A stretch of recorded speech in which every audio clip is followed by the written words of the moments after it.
యువతకు 2 నెలల్లో 6,000 కోట్లు ఇస్తాం, అర్హులకే రాజీవ్ యువ వికాసం. ప్రతి నియోజకవర్గంలో 4-5 వేల మందికి లబ్ధి. సీఎం రేవంత్. ఎమ్మెల్యేలు మండలాల్లో మీటింగులు పెట్టి అర్హులను గుర్తించాలి, కార్యకర్తలకు ఇవ్వచ్చు, కానీ అర్హత ఖచ్చితంగా ఉండాలి. ఉద్యోగాలు, ఉపాధి, స్కిల్ డెవలప్మెంట్లకు ప్రయారిటీ. పన్నుల వసూళ్లు, ఇన్ఫ్లేషన్ కంట్రోల్లో తెలంగాణ టాప్. దుబారా తగ్గించి ఆదాయం పెంచుతున్నాం. 2 మంత్రులను తీసేస్తే పాలనపై పట్టున్నట్ట, అందరినీ సమన్వయం చేసుకొని పాలన చేస్తే పట్టున్నట్ట అని ప్రశ్న. రాజీవ్ యువ వికాసం పథకం అప్లికేషన్లు ప్రారంభమైనవి. అర్హులైన నిరుద్యోగ యువకులకే రాజీవ్ యువ వికాసం పథకం వర్తింపజేయాలని సీఎం రేవంత్ రెడ్డి ఆదేశించారు.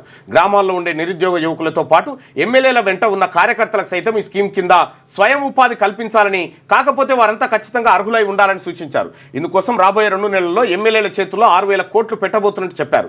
అర్హుల గుర్తింపు కోసం ఎమ్మెల్యేలు మండలాల్లో మీటింగులు పెట్టుకోవాలని సూచించారు.